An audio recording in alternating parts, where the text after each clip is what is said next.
देश में 18वीं लोकसभा के निर्वाचन को लेकर पहले चरण का मतदान हो चुका है। वहीं कुल 7 चरण में होने वाले मतदान में चौथे चरण में आगामी 13 मई को इंदौर में भी वोटिंग होगी। इस बार एनडीए और इंडिया गठबंधन के बीच चुनावी मुकाबला देखने को मिल रहा है। मध्य प्रदेश की रीढ़ की हड्डी और देश के सबसे स्वच्छ शहर इंदौर में पहली बार वोटर्स ने महानगर न्यूज से चर्चा की और अपने मन की बात रखी। युवाओं ने मोदी सरकार के कामों की गिनती करवाई तो वहीं कमियां भी बताई। देखें महानगर न्यूज की यह खास रिपोर्ट। देश में होने वाले लोकसभा चुनाव के लिए पहले चरण का मतदान 21 राज्यों में हो चुका है, तो वहीं अगले चरण के मतदान की तैयारी होने जा रही है। वहीं 13 मई को इंदौर में भी मतदान होगा। इस बार कहा जा रहा है कि युवा वोटिंग करने जाएंगे, बड़ी संख्या में जाएंगे और युवा काफी हमारे साथ इस वक्त मौजूद है। कई फर्स्ट टाइम वोटर्स है, इनके मन में क्या उम्मीदें हैं, क्या इनके मन में चल रहा है। जब ये ईवीएम का बटन दबाने जाएंगे तो इनके मन में क्या वो उम्मीदें रहेगी नई सरकार से, या किस तरह की ये सरकार चाहते हैं। आइए इनसे जानते हैं। क्या कहेंगे, आप फर्स्ट टाइम वोटर है इस बार? हम फर्स्ट टाइम वोटर, हम ये कहना चाहेंगे वोट फॉर द चेंज। पर आपको ये चीज जरूर ध्यान रखनी कि चेंज हमेशा बेटरमेंट की तरफ लेके जाए, आपको बैकवर्ड ना लेके जाए। इसलिए सोच समझ के वोट डालिए। और उसके सबसे ज्यादा महत्वपूर्ण है कि वोट जरूर डालिए। आप किसी भी जगह हो, किसी भी स्थान के हो, अगर आपकी उम्र है, आप अपना वोटर आईडी कार्ड बनवाइए और प्लीज वोट डालिए। क्योंकि अगर आप अपनी डेमोक्रेसी में अपनी आवाज अगर पहुंचाना नहीं चाहोगे तो कोई आपकी आवाज सुनना भी नहीं चाहेगा। सरकार हटाने के लिए अगर आपको वोट डालना तो डालिए, अगर बचाने के लिए डालना तो भी डालिए, पर प्लीज वोट डालिए। Thank you. प्लीज वोट डालिए, आपके साथी का कहना है। आप वोट डालने जाएंगे, जब बटन दबाने जाएंगे क्या रहेगा मन में? मेरे मन में यही रहेगा कि मैं first time as a first time voter किसी से और से इन्फ्लुएंस ना हूं और मेरे खुद की विचारधारा के मुताबिक अपने वोट दूं इलेक्शन में। लाइक मेरे पापा बीजेपी सपोर्टर है, तो इट्स नॉट नेसेसरी कि मैं भी बीजेपी को ही वोट दूं। लाइक जैसे ये फर्स्ट टाइम वोटर है तो ये हमको यही इन्फ्लुएंस कर रहे थे कि क्यों BJP is better than Congress. But आपको ऐसे ही इन लोगों से इन्फ्लुएंस नहीं होना है। आपको खुद की एक वो मेंटेलिटी बनानी है कि किस सरकार किस राज्य या अपने जिला में क्या बेहतर कर सकती है, या आपको थोड़ा इतिहास भी उठा के देखना चाहिए और उसके मुताबिक आपको मतदान देना चाहिए। निश्चित तौर पर इतिहास उठाकर देखना जरूरी है। क्या कहेंगे, आप भी वोट डालने जाएंगे इस बार? बिल्कुल बिल्कुल वोट डालने जाएंगे। और इस बार मेरा भी जैसा इन्होंने कहा है कि हमें सिर्फ सरकार का जो लोग जो बखान कर रहे हैं उल्टा सीधा, उसको देख के हमको वोट नहीं करना चाहिए। हमें सिर्फ जो फैक्ट्स एंड फिगर्स जो है जो सरकार ने हमारे लिए किया उसको देखते हुए हमको वोट करना चाहिए कि सरकार ने हमारे लिए किया है। जैसे मोदी जी ने हमारे लिए, जैसे मैं डायरेक्ट एडवर्टाइजमेंट नहीं करना चाहूंगा, लेकिन मेरा खुद का यही मत है कि मैं मोदी जी को वोट करूंगा। Thank you. एजुकेशन पॉलिसीज को लेकर तमाम तरह के सवाल उठते हैं, खासकर एम्प्लॉयमेंट को लेकर, क्या कहेंगे आप? मेरा सिर्फ एक ही कहना है, हर सरकार सिर्फ अपनी तारीफें ही करती है और बहुत सारी न्यूज चैनल अपनी क्रिटिसिज्म नहीं करते हैं। न्यूज चैनल का सबसे पहला काम ये होता है कि जो अभी करंट गवर्नमेंट है उसका क्रिटिसिज्म करो और उसकी खामियां बताओ। लेकिन अभी की जो गवर्नमेंट है वो न्यूज चैनल को भी बहुत ज्यादा इन्फ्लुएंस करती है कि क्रिटिसिज्म नहीं होने देती है। बहुत सारे हमारे दोस्त हैं जैसे कि उन्हें यही नहीं पता है कि गवर्नमेंट की खामियां क्या है, तो वो सिर्फ एक ही तरफ से इन्फ्लुएंस हो रहे हैं और they are selecting a government based on their all positive चीजें। और हमें बस ये कहना चाहता हूं मैं कि एक क्रिटिसिज्म जो होता है कि गवर्नमेंट ने क्या गलती करी है उस पर भी ध्यान आप बता दें क्या खामियां देखते हैं आप? फिलहाल तो मैं ये खामियां देखता हूं कि न्यूज चैनल, गवर्नमेंट बहुत सारे न्यूज चैनल को बहुत डायरेक्टली डोमिनेट करती है और हम तक ये बातें पता ही नहीं लगती है कि गवर्नमेंट गलती क्या कर रही है। अब जैसे मैं भी हूं, मुझे पता ही नहीं है ना गवर्नमेंट गलती क्या कर रही है, कैसे आप क्या बदलाव चाहते हैं? मैं बदलाव सबसे पहले तो सिर्फ और सिर्फ एजुकेशन चाहता हूं, क्योंकि बच्चे पढ़ लिख लेंगे तो उन्हें खुद ही पता चल जाएगा क्या सही है क्या गलत है। और एजुकेशन का मतलब ये नहीं, अभी हमारे कंट्री में एजुकेशन का मतलब जो बंदा पढ़ सकता है और लिख सकता है उसको एजुकेटेड बोल दिया जाता है। बट असली में उसे एजुकेशन करार नहीं दिया जा सकता क्योंकि वो बंदा इतना एजुकेटेड नहीं है, वो अभी समझ नहीं रहा है कि क्या पॉलिटिक्स चल रहा है। तो फर्स्ट ऑफ ऑल मैं एजुकेशन के बारे में बात करना चाहूंगा और सेकंड मैं बोलूंगा न्यूज को फ्रीडम होनी चाहिए। हमारा प्रेस फ्रीडम इंडेक्स में बहुत ज्यादा 160 से भी शायद नीचे पहुंच चुका है इंडिया, तो उस पर भी थोड़ी करनी चाहिए मेहनत। आप क्या कहेंगे सर? किस बारे में? इलेक्शन के बारे में जाएंगे आप? सर मैं तो यही कहना चाहूँगा कि इलेक्शन में आप कोशिश करिए कि आप ये देखें कि किस पार्टी ने कितना अपना समर्थन दिया है। आप ये देखिए कि जो पार्टी 40 साल तक अपना सिलसिला करते आई है। उन्होंने 40 साल में क्या किया और किस पार्टी ने पिछले 10 सालों में क्या किया है। अब ये तो ज़रूर देखिए कि हमारे जो इस समय पे जिस टाइप के, मतलब मैं ये सोचता हूँ जिस टाइप पे कॉलेजेस स्कूल्स दिल्ली में, उस समय मैं यही चाहता हूँ कि सेम टू सेम वैसे ही कॉलेजेस और वैसे ही स्कूल्स की फैसिलिटीज सारे यानी दिल्ली में सब सही है ऐसा लग रहा है। मेरे हिसाब से तो कॉलेज और एजुकेशन की फैसिलिटीज जो गवर्नमेंट कॉलेज में दिल्ली के लेवल की है, वैसी गवर्नमेंट फैसिलिटीज हर स्कूल में होनी चाहिए। क्या कहेंगे आप? दिल्ली का जिक्र किया है आपके साथी ने, दिल्ली जैसे कॉलेज इंदौर में होना चाहिए, क्या कहेंगे आप? एक्चुअली ऐसा है कि इंदौर में सेंट्रल यूनिवर्सिटी कोई नहीं है। अब इंदौर में स्टेट यूनिवर्सिटी है, तो स्टेट यूनिवर्सिटी में आपको वैसी फैसिलिटीज़ मिलेंगी। तो गवर्नमेंट को ऐसा सोचना चाहिए कि मतलब हर जगह, या जैसे फॉर एग्जांपल एमपी में कोई सेंट्रल यूनिवर्सिटी हो जिसमें वैसी फैसिलिटीज़ हो। और एक और बात ऐड करना चाहूँगा, जैसे अभी मेरे एक और फ्रेंड ने कहा था कि प्रेस फ्रीडम इंडेक्स में इंडिया बहुत नीचे है। तो मैं ये कहना चाहता हूँ, क्या इस इंडेक्स के बेसिस पे आप किसी चीज़ को जज नहीं करें, क्योंकि वो फॉरेन इंडेक्स है। आपने हैप्पीनेस इंडेक्स में हम पाकिस्तान से भी नीचे हैं, जहाँ पे पाकिस्तान में जहाँ लोग अपनी गवर्नमेंट से खुश नहीं है, और वहाँ पे आटे दाल के भाव इतने हैं कि लोग अफोर्ड नहीं कर पा रहे। तो आप इस इंडेक्स के बेसिस पे अगर जज ना करें, और जो आप जैसे मैं स्टूडेंट हूँ, तो मेरे लिए मेन चीज़ है कि मैं 3 साल बाद पास आउट हूँ, तो मेरे को जॉब मिलेगी या नहीं, वो मेरे लिए मेन चीज़ है। अभी जो एजुकेशन पॉलिसी है वो मेन चीज़ है, तो उस पर जो आपको इफेक्ट करती है, वो चीज़ पे फोकस करके आप वोट करें, ना कि हर किसी चीज़ पे आप बात करने लग जाएं। As a first time voter मैं यही कहना चाहता हूँ कि आप अपना वोट एक बेटरमेंट की तरफ दिए। चेंज बहुत ज़्यादा ज़रूरी होता है, लेकिन हमेशा आप ये देखिए कि चेंज आपको फॉरवर्ड लेके जाए, ना कि बैकवर्ड। अगर आप चाहते हो कि चेंज हो, तो आपको हमेशा as a first time voter कभी भी किसी से इन्फ्लुएंस नहीं होना है, और हम अपनी विचारधारा पे खुद को वोट देना चाहिए। ना कि ये देखते कि हमारे माता पिता क्या वोट दे रहे हैं, ना कि ये देखे कि हमारे दोस्त या फिर कलीग किन लोगों को वोट दे रहे हैं। हमें अगर हम हमारी खुद की सोच नहीं बना पाएंगे, तो जो डेमोक्रेसी है वो अब सर्वाइव नहीं कर पाएगी। और साथ ही में ये भी कहना चाहता हूं कि डेमोक्रेसी एक ऐसा कुआं है जिससे अगर आप बार बार पानी नहीं बदलोगे तो वो कुआं गंदा हो जाएगा। तो मेरा यही मानना है कि जिस तरीके से एक लॉन्ग टर्म गवर्नमेंट में भ्रष्टाचार बढ़ सकता है, करप्शन बढ़ सकता है, वैसे ही हमें भी इनिशियल लेवल पे, ग्राउंड लेवल पे अपने हिसाब से वोट देना चाहिए, ना कि एक प्रेसिडेंशियल कैंडिडेट के रूप में कितनी बड़ी डेमोक्रेसी पे वोट देना चाहिए। अगर आपके घर का, आपके अगर लोकसभा का कैंडिडेट अगर अच्छा नहीं है, तो आपको इस रिस्पेक्टफुली पार्टी को वोट देना चाहिए, ना कि ये देखते हुए कि हमारा जो प्रेसिडेंशियल कैंडिडेट है या फिर जो भी प्राइम मिनिस्टर कैंडिडेट है, ये हमारा देश का जो इलेक्शन है बहुत बड़ा होता है, वो यूएस है या फिर कोई भी छोटी कंट्री जैसा नहीं होता है। So as a first time voter please सबसे पहले आप लोग वोट जरूर डालिए, और अपना जो वोट है अपनी कॉन्स्टिट्यूंसी के जो भी कैंडिडेट है उसके ऊपर डालिए। Thank you. आपका नाम? जी, तो यहाँ पे जैसे कि यूथ आप देख पा रहे हैं, तो इन लोगों के लिए नई जॉब अपॉर्चुनिटीज ओपन होनी चाहिए, जैसे कि अभी तक नहीं देखने को मिली। अभी भी कॉलेज में इतने प्लेसमेंट्स नहीं आए हैं जिसमें कि सारे बच्चे प्लेस हो सके। तो रिक्वायरमेंट यही है फिलहाल, तो हमारी और यूथ की यही होनी चाहिए कि पहले जॉब अपॉर्चुनिटीज देखना है और सही कैंडिडेट को चूज करना है। जो भी प्रोपोगंडाज हैं और जो भी चल रहा है सोशल मीडिया पे डिपेंड करके ना वोट करें। जो सही लगता है और जो फ्यूचर पे सही सूट हो वही वोट करना है हमें इस बार। यही मेरी अपील है सबसे। Thank you. हाँ। क्या कहेंगे, वोट डालने जाएंगे आप इस बार? हाँ। क्या देखते हैं वोट को लेकर आप? मैं खुद वोट देने पहली बार जाऊंगी, और मैं अपने सारे दोस्तों से भी अपील करूंगी कि वो भी सारे लोग वोट देने जाएं। मैम, आप फर्स्ट टाइम वोटर है इस बार? जी, इस बार मैं पहली बार वोट दूंगी। क्या कहेंगे जब आप वोट डालने जाएंगे, क्या उम्मीदें रहेगी मन में? उम्मीदें यही रहेगी कि अपने देश का विकास हो, क्योंकि हमारी डेवलपिंग कंट्री है, तो हेल्प मिले लोगों को और ज़्यादा से ज़्यादा लोग उसका फ़ायदा उठा पाएँ। अगर सारी सुविधाएं मिली तो अच्छा ही है कंट्री के लिए, देश के लिए। अभी आप क्या पढ़ाई कर रहे हैं? हम MA इकोनॉमिक्स। बहुत सारे काम उनने अच्छे किए, और कई थोड़े ऐसे भी किए हैं जो शायद उनको थोड़ा और पॉलिसीज़ वगैरह देख के करना चाहिए था। और बहुत सारे ऐसे भी हैं, जैसे राम मंदिर का ये सब निर्माण हुआ, इन सब का हुआ, तो उसके वजह से अच्छा है, ओवरऑल अच्छा था। सर, लोकसभा चुनाव के लिए मतदान होना है 13 मई को। जी, क्या कहेंगे, आप जाएंगे वोट डालने? जी, हम बिल्कुल वोट देने जाएंगे। लोकतंत्र में सबको हिस्सा लेना चाहिए। इस लोकतंत्र के महापर्व में हम भी हिस्सा लेंगे। 5 साल में एक बार ये मौका आता है, तो इसको छोड़ना नहीं चाहिए। पूरा प्रयास करना चाहिए और अपना मतदान जरूर करना चाहिए। क्या देखते हैं सर आप देश का भविष्य इस चुनाव के बाद में? देश का भविष्य इस चुनाव में नहीं, हर चुनाव निर्धारित करता है। अगले 5 साल की रूपरेखा तय होती है, क्या होने वाला है क्या नहीं होने वाला। बीते 10 सालों में भाजपा सरकार ने कुछ अच्छे काम किए। स्वच्छता के क्षेत्र में इसका अच्छा काम रहा, और कुछ क्षेत्रों में इसका खराब काम भी रहा। शिक्षा के क्षेत्र में इसका अच्छा काम नहीं मेरे को समझ में आ रहा है।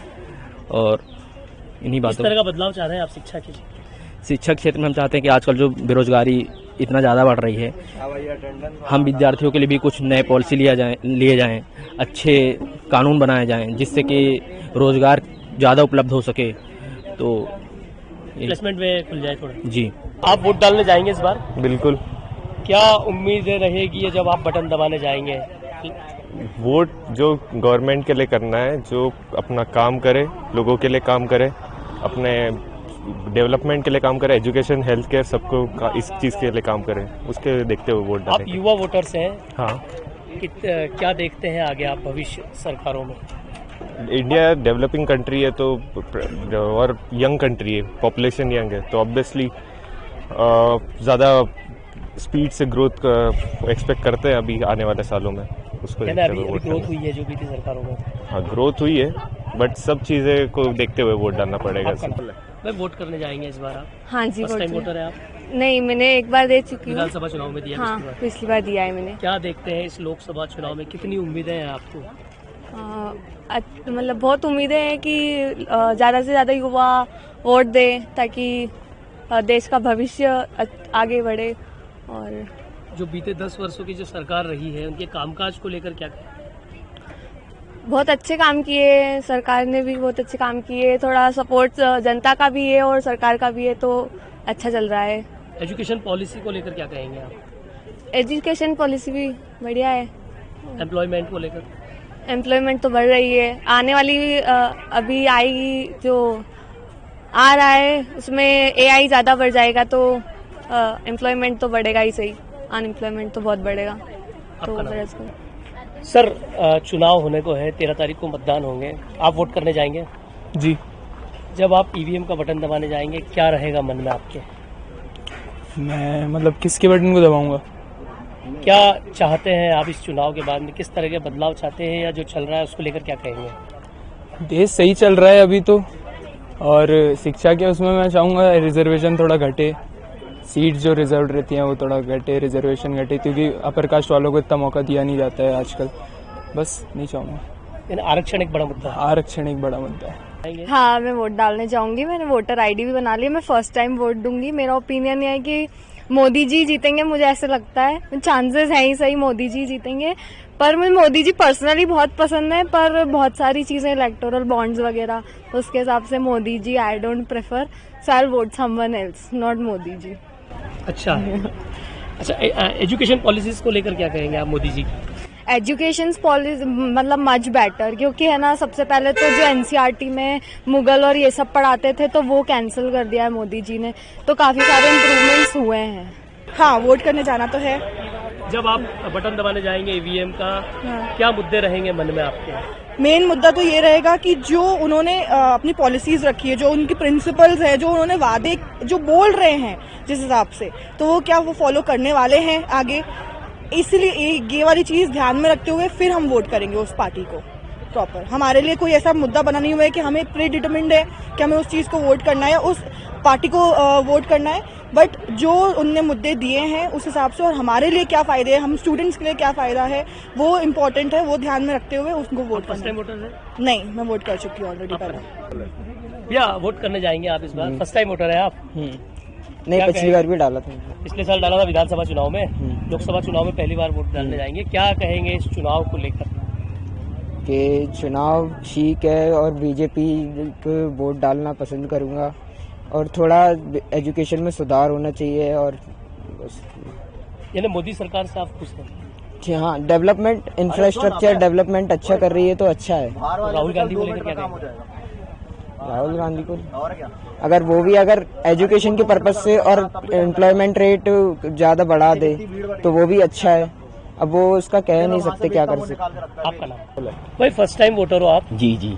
वोट करने जाएंगे, क्या उम्मीदें रहेगी इस बार और क्या देखते हैं इस चुनाव में इस बार? सबसे पहले तो हम देखते हैं कैंडिडेट कैसा है, वो एजुकेटेड है कि नहीं, उस पर कुछ क्रिमिनल केसेस तो नहीं चल रहा है। उसके बाद उसका विजन कैसा है, उसको वोट देने के बाद उससे हमारा प्रॉफिट क्या होगा, ये देखते हैं। क्या कहेंगे इस चुनाव को लेकर आप, क्या उम्मीदें हैं आपको? उम्मीद तो बहुत कुछ है, रोजगार की बात है और कुछ नेचुरल कॉजेस भी हैं, जैसे इंदौर में बहुत पानी की बहुत कमी है, तो ये दूर होने चाहिए, बस यही कहते हैं। मूलभूत सुविधाएं अच्छी जी होना चाहिए। जी। आप भाई क्या कहेंगे इस चुनाव को लेकर? वोट डालने जाएंगे आप? हाँ, वोट डालने। फर्स्ट टाइम वोटर है आप? हाँ, नहीं, मेरा सेकंड टाइम वोट होगा अभी। पिछली बार विधानसभा में दिया है। पिछली बार विधानसभा क्या में दिया। कहेंगे इस बार चुनाव आप वोट करने जाएंगे, क्या रहेगा मन में जब आप बटन दबाने जाएंगे? हम तो दो ही चीज़ें देखी जाएगी। यहाँ तो पहला हम लोग ये देखेंगे कि डेवलपमेंट कितना हुआ है, और दूसरा स्टूडेंट्स के लिए क्या किया जा रहा है। एक और चीज़ देखी जाएगी, एक सनातनी होने के नाते मेरा ये भी कर्तव्य है कि मैं अपने धर्म के बारे में भी सोचूं। तो ये तो यहाँ से बात सीधी हो जाती है कि मैं किसे वोट दूंगा। मैं बोल तो नहीं सकता कि लोकतंत्र की बात है। और रही बात अगर डेवलपमेंट की है तो मोदी सरकार में बहुत अच्छे से डेवलपमेंट हुआ है। 1.0 का तो पता नहीं, पर 2.0 में बहुत सही से डेवलपमेंट हुआ है। उनके सारे मैनिफेस्टोज क्लियर हुए हैं, बहुत सारे एम्स बने हैं, IITs बने हैं, मैनेजमेंट इंस्टीट्यूट्स बन चुके हैं। और इतना ही नहीं, हेल्थ केयर सिस्टम इम्प्रूव हुआ है। हम वैक्सीन्स क्रिएट कर रहे हैं, सिर्फ बना अपने लिए नहीं रहे हैं, हम लोग दूसरे देशों को भी दे रहे हैं। और इतना ही नहीं, मोदी जी ने भारत देश को जिस प्रकार से विश्व में रिप्रेजेंट किया है, ऐसा कोई नेता नहीं है जो इस बात को मना करेगा। यहाँ अगर चाहे तो कांग्रेस नेताओं के भी कई लोगों के बयान देख लीजिए। जब अभी कतर में जब 9 नेवी वेटरन्स को छोड़ा गया था, तब उन्होंने भी तारीफ करी थी। ये मोदी जी की एक पहचान है। इस बात को देखते हुए अगर मोदी जी को हम वोट भी दे, तो इस बार अगर कोई वोट भी दे रहा है ना, तो उसे रिग्रेट नहीं होना चाहिए। बस राहुल गांधी के बारे में क्या कहेंगे? राहुल गांधी के बारे में क्या ही कहेंगे, उनके आसपास के लोग ही अच्छे नहीं हैं। पहले उन्हें सही सलाहकार तो मिले, उसके बाद ही तो वो सही चीज़ें बोल पाएंगे। उनको ले देकर कुछ भी बोलना होता है, बस RSS, BJP और सावरकर की बात करते हैं। और अगर नहीं कर सकते तो फिर देश को जाति में बांटने की बात करते हैं। काफ़ी उनके लिए, और उनको जातिगत आधार पे अगर अभी कुछ वोट्स मिलेंगे। और ये बात भी सत्य है कि देश में डिवाइसिव पॉलिटिक्स BJP नहीं कर रही है, बट जाति के आधार पर जो इंडिया अलायंस है वो कर रहे हैं। मेरी सरकार से उम्मीद ये रहेगी कि एजुकेशन पॉलिसीज में और इम्प्लीमेंट्स किए जाएं। थोड़ा सा टेक्निकल नॉलेज को, मतलब प्रैक्टिकल अप्लाइड नॉलेज जो होता है उसको इन्हांस किया जाए। एज ए यूथ मैंने इंटर्नशिप्स वगैरह करी हैं। मैं MBA का स्टूडेंट हूँ, MBA फॉरेन ट्रेड में कर रहा हूँ। तो मेरे को ऐसा लगता है कि जब तक हमारे पास प्रैक्टिकल नॉलेज नहीं होगा, थियोरेटिकल नॉलेज का इतना यूज नहीं हो पाता है। क्योंकि हम पढ़ तो लेते हैं, पर इन्हांसमेंट के लिए, ताकि हमें चीजें याद रहें, उसके लिए हमें प्रैक्टिकल नॉलेज की बहुत जरूरत है। दूसरा, गवर्नमेंट मेरे हिसाब से काफी अच्छा काम करा है पिछले 2 टेन्योर्स में, पर स्कोप ऑफ इम्प्रूवमेंट है और होना भी चाहिए। आपका नाम? सर, वोट डालने जाएंगे आप? हाँ, डालने जाएंगे। First time voter? नहीं, सेकंड टाइम। मतलब लाइक उसमें लोकसभा में डाला था, अब विधानसभा में डाला था, अब लोकसभा में डालेंगे। फर्स्ट टाइम है। हाँ। क्या देखते हैं इस चुनाव का? अभी तो सिर्फ भाजपा ही दिख रही है। अभी तो लाइक कांग्रेस में दम नहीं दिख रहा है, उनकी पार्टी बिगड़ी हुई है पूरी की पूरी। बड़ी बात है। आप स्टूडेंट्स हैं? हाँ। कितनी उम्मीदें हैं? है कि एजुकेशन पॉलिसी अच्छी हो थोड़ी, और ये बच्चों को थोड़ा सा मिले, लाइक काइंड ऑफ। अभी हमें ये है, प्लेसमेंट बहुत नाटक है, तो ये है कुछ सरकार कुछ करे, प्लेसमेंट मिले, ताकि सारे हम रोजगार के मार्ग अभी खुले नहीं है। वो चाह रहे हैं कि अच्छे प्लेसमेंट मिले, क्योंकि अभी गंदे प्लेसमेंट आते हैं। जो बेचारे अच्छे प्लेसमेंट आ नहीं रहे, चाह रहे कि प्लेसमेंट अच्छे बढ़े। एंड जो वो है अपने इंटर्नशिप है, इन सब के लिए और वो कुछ करे गवर्नमेंट। फर्स्ट टाइम वोटर है आप? मैंने विधानसभा का भी दिया था वोट। फर्स्ट टाइम वोटर है? यस। क्या कहेंगे इस चुनाव को लेकर? इस चुनाव को लेकर वैसे उम्मीदें तो हैं सबको कि कुछ अच्छा होगा, बट अभी कह नहीं सकते, क्योंकि लोग वोटिंग तो डालनी है ज्यादातर, तो सबको अभी वोट के लिए मतलब प्रमोट करना पड़ेगा कि उनको वोट डालना चाहिए। जो बीते 10 वर्ष की सरकारें रही है, इसे कामकाज को लेकर क्या कहेंगे आप? कामकाज तो उन्होंने किया है, मतलब जैसे सिक्के के 2 पहलू होते हैं, दोनों तरफ का है। कुछ किया भी है, कुछ नहीं भी किया है, मतलब ज्यादा तो उन्होंने किया ही है। किस तरह के काम आप एक्सपेक्ट करती है, क्या होना चाहिए आगे? मतलब सबसे ज्यादा तो बच्चों के हिसाब से एम्प्लॉयमेंट तो होनी चाहिए, जो यहाँ पे अभी बहुत ज्यादा ही कम है। तो एम्प्लॉयमेंट के लिए तो कुछ होना ही चाहिए बच्चों के। उसके अलावा दूसरी चीजें भी हैं कि जो गरीब लोग हैं उनके लिए भी कुछ हो, इस टाइप से थोड़ी बहुत चीजें तो होनी चाहिए। जी बिल्कुल, इस साल मैं 18 की टर्न हुई हूँ, तो इस साल मेरा वोटर ID भी बन गया और मैं वोटिंग के लिए जाने वाली हूँ। कैसा लग रहा है आपको? आप मतदान करने जाएंगे? बहुत अच्छा लग रहा है, अपने देश के लिए पहली बार कुछ कर रहे हैं, और मतलब एक बड़ी बात होती है अपने डेमोक्रेसी में, सबसे बड़ी डेमोक्रेसी है इंडिया में। तो जब आप EVM का बटन दबाने जाएंगे, क्या रहेगा मन में, क्या चाहते हैं आप? रहेगा यही कि डेवलपमेंट हो, जैसे हो रहा है, अच्छे इंफ्रास्ट्रक्चर हो, और फिर जैसे इस हिसाब से अपना इंदौर तो है ही, सच तो हम एकदम नंबर 1 तो और वही कंटिन्यू रखना है। बीती जो सरकारें रही है 10 साल की, खासकर मोदी सरकार, क्या कामकाज को लेकर क्या कहेंगे? कामकाज से बहुत इम्प्रेस्ड है, मतलब जो डेवलपमेंट देखने को मिला है वो जो उसके पहले था वो कभी नहीं हुआ है, ये एकदम रिवॉल्यूशनरी चेंज है। तो निश्चित तौर पर वोट करना आपको जरूरी है, क्योंकि वोट करना आपका अधिकार है। सरकार से जो आपकी उम्मीदें हैं वो आपका वोट ही उसे सही राह दिखा सकता है। इस वक्त हम देवी अहिल्या विश्वविद्यालय के एक परिसर में खड़े हैं, जहां पर बड़ी संख्या में विद्यार्थियों से आज हमने बात की। विद्यार्थियों ने जो फर्स्ट टाइम वोटर से कई तरह से उन्होंने अपनी जिज्ञासाएं बताई, अपने मन की बात की। अब देखना होगा कि 13 मई को होने वाले मतदान को लेकर युवा कितना रुचि वोट करने में दिखाते हैं और क्या बदलाव होता है। सतीश शर्मा, महानगर न्यूज, इंदौर।